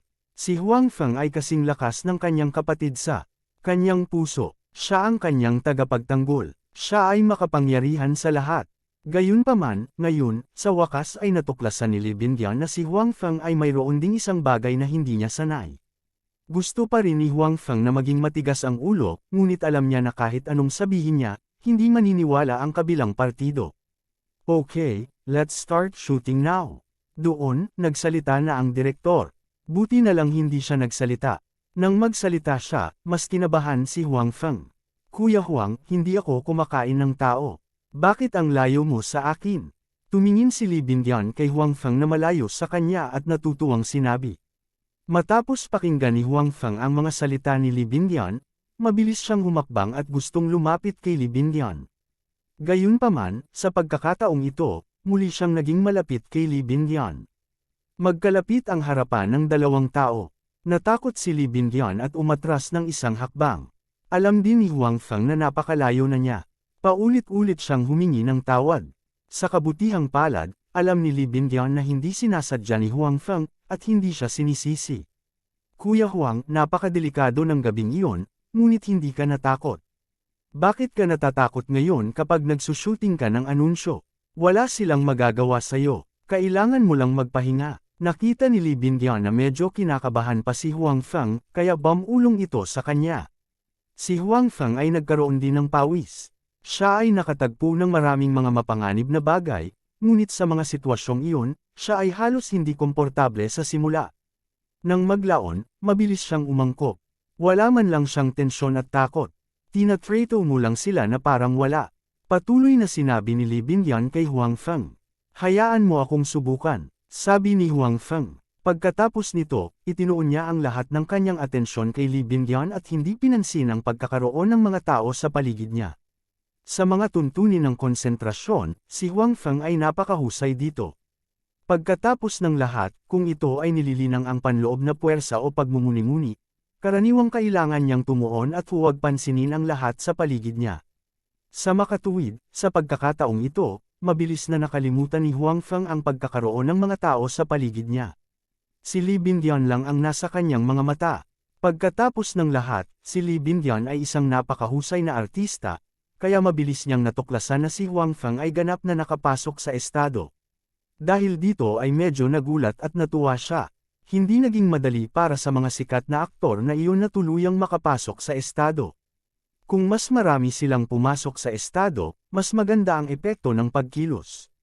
Therefore, Li Bingyan was still very surprised that Huang Feng, who was facing the camera for the first time, could enter the stage so quickly. However, she did not waste time. She immediately forced herself to enter the stage. Her professional ability was still not to be doubted, so soon, the two were completely in the stage. Good, very good. This is the feeling. The little director on the other side was also full of excitement. He, who had filmed a movie, certainly knew how rare it was to completely enter the stage so quickly. He did not expect that this security guard, who had no experience at all, would be so powerful. He entered the stage so quickly. Huang Feng and Li Bingyan, who were completely integrated into the scene, seemed to not hear the director's voice. They completely ignored him and still performed according to the previous script. In the process of shooting, it may be because of feelings, or it may be because of casual play. Huang Feng and Li Bingyan did not follow the script. They just let Huang Feng hold Li Bingyan's shoulder, but Li Bingyan's waist. However, Li Bingyan did not mean to refuse. The two smoothly continued to shoot. Even because of Huang Feng and this action, the following script had some changes. It was completely the live performance of the two people. However, the director did not mean to stop. Instead, he was excited because he found that the two people shot on the spot actually gave people a better feeling than the previous script.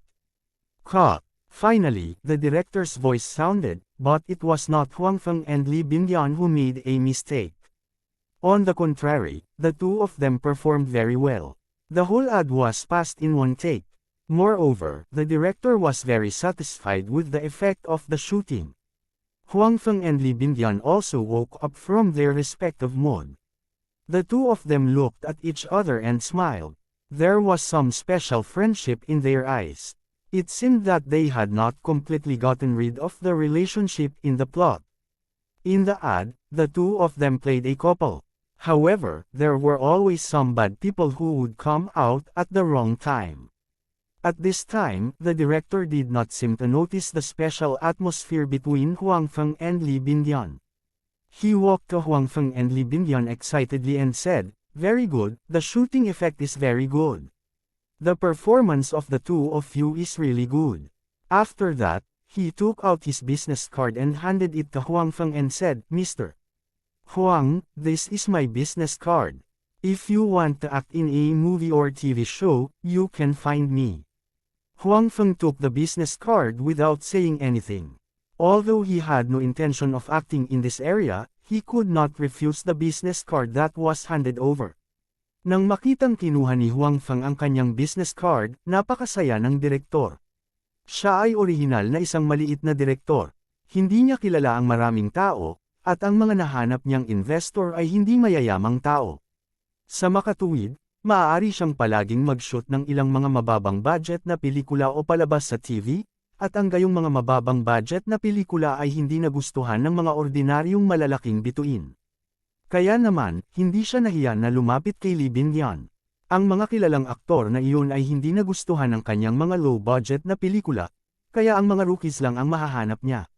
Sa ganitong paraan, hindi matitiyak ang kanyang kakayahan sa pag-arte, at natural na hindi magiging maganda ang resulta ng kanyang mga pelikula at palabas sa TV.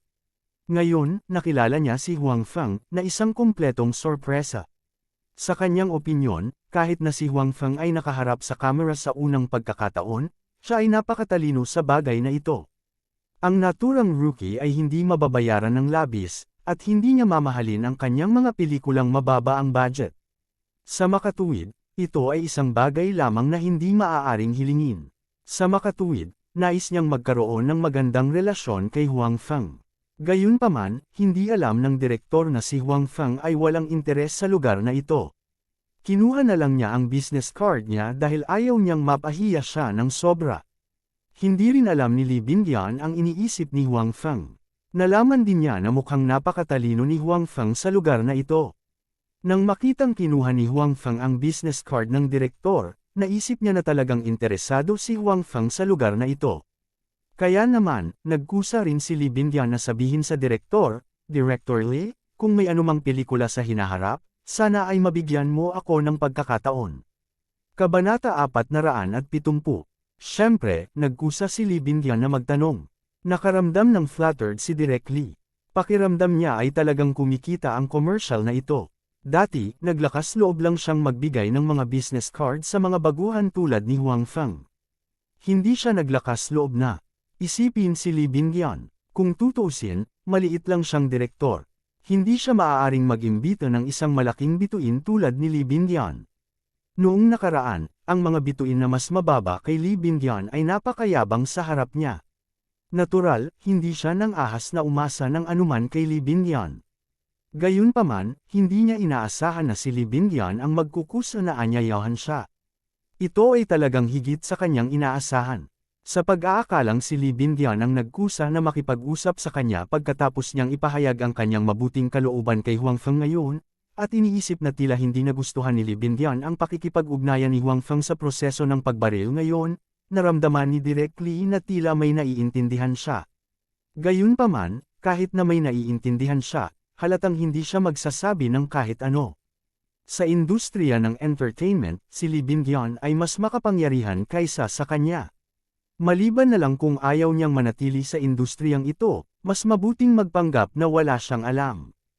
Hindi ko ini-expect na magiging ganito kasmooth ang shooting ngayon. Nang makitang umalis si Direk Li kasama ang mga tauhan, sinabi ni Huang Feng kay Li Bindian sa tabi niya. Oo, tumango rin si Li Bindian. Naghanda siya ng 2 araw para kunan ang commercial na ito. Dahil dito, natapos ito ng wala pang kalahating araw. Natural na nasisiyahan siya sa pag-unlad na ito. Kaya, tumingin si Li Bindian kay Huang Feng at sinabing, "Salamat sa iyo. Hindi ko inaasahan na hindi ka lang magaling sa martial arts, kundi napakahusay din sa shooting ng mga commercial." Nang makita ang paghanga sa mga mata ni Li Bindian, medyo hindi komportable si Huang Feng at sinabing, "Ano ang nakakagulat dyan? Hindi ko alam kung paano kunan ang eksena ngayon lang. Kinunan ko lang ang eksena gaya ng iniisip ko. Hindi ko inaasahan na hindi huminto ang direktor at pumasa pa nga. Napakaganda kasi ng performance mo. Siyempre, hindi kanya pipigilan." Sabi ni Li Bindian. "Manager Huang, dahil tapos na ang mga bagay dito, babalik muna ako." Sa oras na ito, ang deputy manager ng departamento ay pumunta kay Huang Feng at sinabi. Hindi inaasahan ng deputy manager na talagang makakabaril si Huang Feng, at ginawa niya ang magandang trabaho. Noong kausap ni Huang Feng si Director Li ngayon lang, sinabi ng deputy manager kay Xi Mengjiao, kaso hindi alam ni Xi Mengjiao at naghanap siya ng ibang artista. Malinaw pa ring naaalala ng deputy manager ang nagulat na tono ni Xi Mengjiao matapos marinig ang balita. Bagamat hindi niya ito nakita ng sarili niyang mga mata, siguro, ang mukha ni Xi Mengjiao ay tiyak na puno ng pagtataka sa oras na ito. Pareho ang ekspresyon niya nang makita niya ang pagganap ni Huang Feng. Talagang nagulat si Xi Mengjiao. Nakahanap na siya ng kandidatong papalit sa dating kapatid at handa na siyang makipag-ugnayan sa kabilang partido. Hiniling niya kay Huang Feng na kunan ang commercial para lang gawing tanga siya. Hindi niya inasahan na hindi lang talaga kinunan ni Huang Feng ang commercial, kundi pati na rin ang epekto ng commercial na nagpasaya sa direktor at kay Li Bindian. Paanong hindi magugulat si Xi Mengjiao? Gayunpaman, si Xi Mengjiao ay may pag-aalinlangan pa rin sa kanyang puso. Hindi pa rin siya naniniwala na kaya talagang kunan ng gusto ni Huang Feng ang commercial na ito. Gayunpaman, hindi siya nagmamadaling itanggi ito. Sa halip, hinintay niyang makita ang sample na pelikula bago ito pabulaanan. "Sige, mauna ka na," sabi ni Huang Feng sa kabilang partido. Pagkaalis ng deputy manager, tanging si Huang Feng, Li Bindian, at ang kanyang assistant ang naiwan sa pinangyarihan. "Let's go. Malapit na magtanghali. I will treat you to lunch." Sinabi ni Huang Feng kay Li Bindian, "Sabihin mo lang sa akin kung ano ang gusto mong kainin. Anyway, i-reimburse ka ng kumpanya." Si Huang Feng ay walang ideya na mag-ipon ng pera para sa kumpanya. Anyway, ang pera na ito ay hindi ginamit sa sarili niyang Xi Mengjiao, kaya sayang kung ito ay nasasayang. Humajijek si Li Bindian. Alam din niya na hindi magkasundo sina Huang Feng at Xi Mengjiao, kaya natuwa siya nang makita ang ekspresyon ni Huang Feng, "Napakayaman ko." Gayunpaman, hindi tumanggi si Li Bindian. Natapos niya ang kanyang negosyo sa Jiangzhou. Sa natitirang oras, magre-relax siya rito at magpapahinga para sa sarili. Sa pagsama ni Huang Feng sa kanya, malinaw na ito ay isang magandang bagay. Nang kumain sina Huang Feng at Li Bindian, isa pang tao ang wala sa ganoong mood kumain, at ang taong ito ay ang kapatid na babae na umalis sa shooting noon. "Paano na? Tumawag ba ang Changzhou Group?" Nagbaba sila ng ulo. Tumingin si ate sa isa sa mga katulong niya at sinabing, partikular na tinulungan siya ng assistant na ito na hawakan ang telepono. Kadalasan, tinutulungan niya siyang kumuha ng ilang mga larawan sa pagpo-post at pagkatapos ay i-post ang mga ito sa internet upang makipag-ugnayan sa kanyang mga tagahanga. Matapos marinig ng katulong ang sinabi ng kapatid, tiningnan niya ang teleponong hawak niya. Wala pa ring tugon. Pangatlong beses na itong nagtanong ng ganoong tanong ni ate. Alam din ng katulong na balisa ang sisi kaya naman nakagat na lang siya ng bala at sinabing, hindi pa sila tumatawag. Kung tutuusin, pagkaalis ng grupong ito sa shooting scene, hindi agad sila umalis. Sa halip, pumunta sila sa hotel at hinintay ang Changzhou Group na humingi ng tawad sa kanila. Pagkatapos, maaari nilang samantalahin ang sitwasyon upang ilagay ang mga kondisyon at dagdagan ang kanilang sweldo. Inisip pa nila kung anong mga kondisyon ang ibibigay. Hinihintay lang nila ang Changzhou Group na pumunta sa kanila. Gayunpaman, ang hindi nila inaasahan ay, mula umaga hanggang tanghali, matagal na ang lumipas, ngunit walang gumagalaw mula sa Changzhou Group. Sa orihinal, tahimik silang nakaupo at siguradong tiyak na darating ang Changzhou Group para humingi ng tawad. Ngayon, ang kanilang mga puso ay medyo hindi sigurado. Dahil dito, ilang beses pang nagtanong ang kapatid na babae ng walang malay. Gayunpaman, hindi niya nakuha ang sagot na gusto niya. Ang kapatid na babae ay nagiging mas at higit na hindi sigurado. Napagdesisyonan pa niyang kung darating ang mga tao mula sa Changzhou Group, basta maganda ang ugali nila, mas magiging maluwag ang loob niya sa mga kondisyong iminungkahi niya. Sa tingin mo ba hindi sinabi ng security guard sa kumpanya nila ang eksena? Sa oras na ito, biglang binasag ng isang katulong ang katahimikan sa silid. Hoy, pwede talaga, nagliwanag ang mga mata ng isa pang katulong at sinabing, naglakas loob ang security guard na gumawa ng isang bagay sa amin. It shows na very bold siya, at hindi maganda ang utak niya. Siguro hindi niya talaga ini-report sa kumpanya ang bagay na ito. Oo, dapat ganito. Dapat pakiramdam niya ay may problema siya at hindi maglakas loob na sabihin ang bagay na ito sa kumpanya. Malamang ay nag-iisip siya ng mga paraan upang malutas ito ngayon. Paano niya ito malulunasan? Kahit lumuhad siya ngayon sa harapan ko at magmakaawa sa akin na bumalik ako para barilin, hindi ako papatol. Narinig ng kapatid na babae na medyo natakot na sa kanyang puso ang pagsusuri ng kanyang mga katulong. Bigla niyang itinapon ang kanyang mga alalahanin at nagsimulang magpahangin muli.